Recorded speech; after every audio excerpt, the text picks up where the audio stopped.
എൻ്റെ പേര് അഞ്ജലി, തൃശ്ശൂരാണ് വീട്.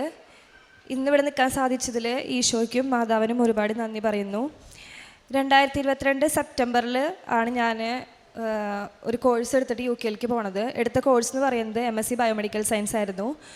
ആ സമയത്ത് നല്ല കോൺഫിഡൻസോട് കൂടിയിട്ടാണ് ഞാൻ UK പോണത്. കാരണം എന്നെ സംബന്ധിച്ചിടത്തോളം പഠിക്കുക എന്ന് പറയുന്നത് അത്ര വലിയ ബുദ്ധിമുട്ടുള്ള ഒരു കാര്യമായിരുന്നില്ല. എല്ലാത്തിലും നല്ല മാർക്കോട് കൂടിയിട്ട് തന്നെയാണ് എല്ലാതുവരെ പാസ്സായിട്ടുണ്ടായിരുന്നത്. അതുമാത്രമല്ല, ഞാൻ തൃശ്ശൂർ സെൻറ്റ് മേരീസ് കോളേജിലാണ് MSc ചെയ്തത്. MScക്കും A+ ഗ്രേഡോട് കൂടിയിട്ട് തന്നെയാണ് പാസ്സായത്. അതുകൊണ്ട് നല്ലൊരു ഓവർ കോൺഫിഡൻസോട് കൂടിയിട്ട് തന്നെയാണ് ഞാൻ MSc ചെയ്യാനായിട്ട് UK പോണത്. അവിടെ എത്തിയതിന് ശേഷം ആദ്യത്തെ സെമിസ്റ്റർ എക്സാം കഴിഞ്ഞു, എല്ലാത്തിലും പാസ്സായി.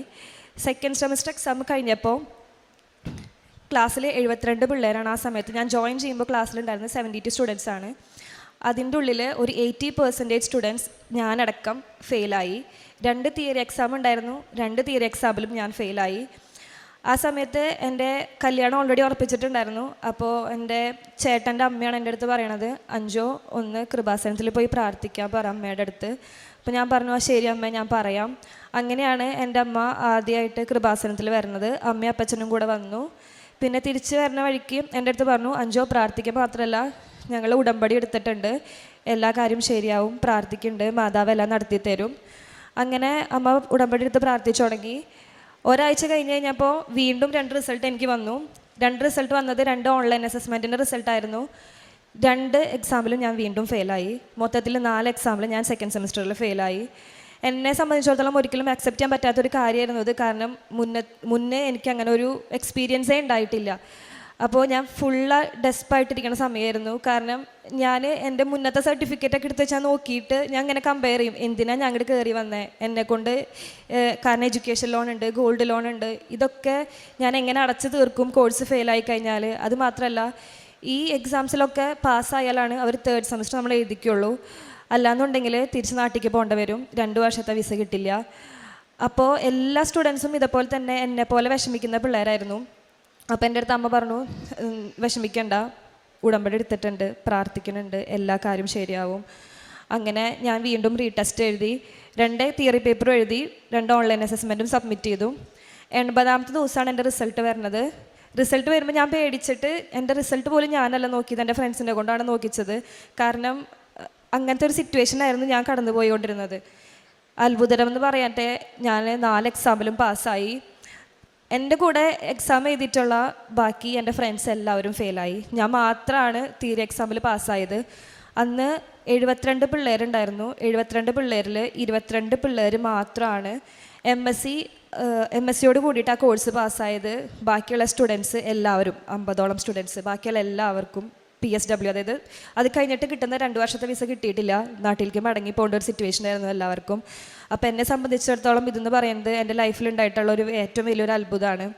പിന്നെ ഇതാണ് എൻ്റെ 1ാമത്തെ സാക്ഷ്യം. ഇത് ഉടമ്പടി എടുത്തത് കൊണ്ടും, കാരണം ഉടമ്പടി എടുത്ത് പ്രാർത്ഥിച്ചതിൻ്റെ ഫലമായിട്ടാണ് ഇങ്ങനൊരു അനുഗ്രഹം എനിക്ക് കിട്ടിയത്. കാരണം ഞാൻ എക്സാം എഴുതുന്ന സമയത്ത് എൻ്റെ അടുത്ത് അമ്മ പറയും, അഞ്ചോ നീ എക്സാം എഴുതിക്കോ, കാരണം മാതാവാണ് നിൻ്റെ എക്സാം എഴുതണത്.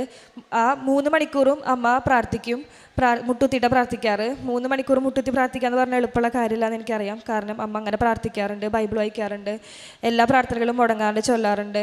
അതിൻ്റെ അനുഗ്രഹ ഫലമായിട്ടാണ് ഞാൻ അന്ന് എക്സാം പാസ്സായത്. ഇതാണ് എൻ്റെ 1ാമത്തെ സാക്ഷ്യം എന്ന് പറയുന്നത്. പിന്നെ എല്ലാവർക്കും അറിയണ പോലെ എന്തെങ്കിലും ഒരു അസുഖം അവിടെ വന്നു കഴിഞ്ഞാൽ നേരിട്ട് പോയി ഡോക്ടറെ കണ്ട് അതിനെ ട്രീറ്റ് ചെയ്യുക എന്ന് പറയുന്നത് വളരെ ബുദ്ധിമുട്ടായിട്ടുള്ള കാര്യമാണ്. അപ്പോൾ എനിക്ക് എന്ത് ശാരീരികമായിട്ടുള്ള ബുദ്ധിമുട്ട്, വേദന സംഭവിച്ചു കഴിഞ്ഞാലും ഞാൻ അമ്മേൻ്റെ അടുത്താണ് പറയാറ്. ഒരു വട്ടം എനിക്ക് ഭയങ്കരമായിട്ടുള്ള വയറുവേദന ഉണ്ടായിരുന്നു. ഈ ഒരു സൈഡിലായിരുന്നു എനിക്ക് വേദന ഉണ്ടായിരുന്നത്. ഒരു ദിവസം ഞാൻ ഹോസ്പിറ്റലിൽ ഫുള്ളായിട്ട് വെയിറ്റ് ചെയ്ത് ഡോക്ടറെ കാണാനായിട്ട്. ഡോക്ടർമാർ പരിശോധിച്ചു, എന്നിട്ട് എൻ്റെ അടുത്ത് പറഞ്ഞത് വെള്ളം കുടിച്ചോളാൻ മാത്രം പറഞ്ഞത്. കാരണം വേറെ ഒന്നും അവർക്ക് അതിൻ്റെ ഉള്ളിൽ നിന്ന് മനസ്സിലാക്കാൻ പറ്റിയിട്ടുണ്ടായിരുന്നില്ല. പിന്നെ അത് മാത്രമല്ല, അത് കഴിഞ്ഞിട്ടും എനിക്ക് നല്ല വേദനയായിരുന്നു. അപ്പോൾ എൻ്റെ അടുത്ത് അമ്മ പറഞ്ഞു, അഞ്ചോ ഞാൻ തൈലം പരട്ടിയിട്ട് എൻ്റെ മേത്ത്, അതായത് അമ്മയുടെ മേത്ത് തൈലം പരട്ടി പ്രാർത്ഥിച്ചിട്ടുണ്ട്, ഇനി അത് നിനക്ക് ഉണ്ടാവില്ല എന്ന് പറഞ്ഞു. പിന്നീട് എനിക്ക് ആ വേദന വന്നിട്ടില്ല. അതുപോലെ എനിക്ക് എന്ത് ഉണ്ടാവുകയാണെങ്കിലും ഞാൻ അമ്മയുടെ അടുത്ത് പറയാറ്. ഞാനും പ്രാർത്ഥിക്കാറുണ്ട്, അമ്മയും പ്രാർത്ഥിക്കാറുണ്ട്. അതിൻ്റെ ഫലമായിട്ട് എനിക്ക് എപ്പോഴും അനുഗ്രഹങ്ങൾ മാത്രമാണ് മാതാവിന് ലഭിച്ചേക്കണേ. പിന്നെ 3ാമത്തെ സാക്ഷ്യം എന്ന് പറയുന്നത്, അമ്മയ്ക്ക് 35 വർഷമായിട്ടുണ്ടായിരുന്ന ശ്വാസം മുട്ടാണ്. 15 വർഷം അമ്മ കണ്ടിന്യൂസ് ആയിട്ട് ഇൻഹേലർ യൂസ് ചെയ്തിരുന്ന ഒരാളാണ്. പള്ളി എന്ന് പറയുന്നത്, ഇടവകപ്പള്ളി എന്ന് പറയുന്നത് വീടിൻ്റെ അടുത്താണ്, 10 മിനിറ്റ് കഷ്ടമുള്ളൂ നടക്കാൻ. പക്ഷെ എന്നാൽ പോലും അമ്മയ്ക്ക് നടക്കാൻ പറ്റുന്ന ഒരു സിറ്റുവേഷൻ ആയിരുന്നില്ല. അപ്പേക്കും കിതയ്ക്കും, വയ്യാണ്ടാവും, ശ്വാസം മുട്ടൽ വരുമെന്ന് പറയും. പിന്നെ രാത്രി ആയി കഴിഞ്ഞാൽ ഒരു സൈഡിൽ ഇരുന്നിട്ട് ഇൻഹേലർ യൂസ് ചെയ്യുന്ന ഒരു അമ്മയായിരുന്നത്.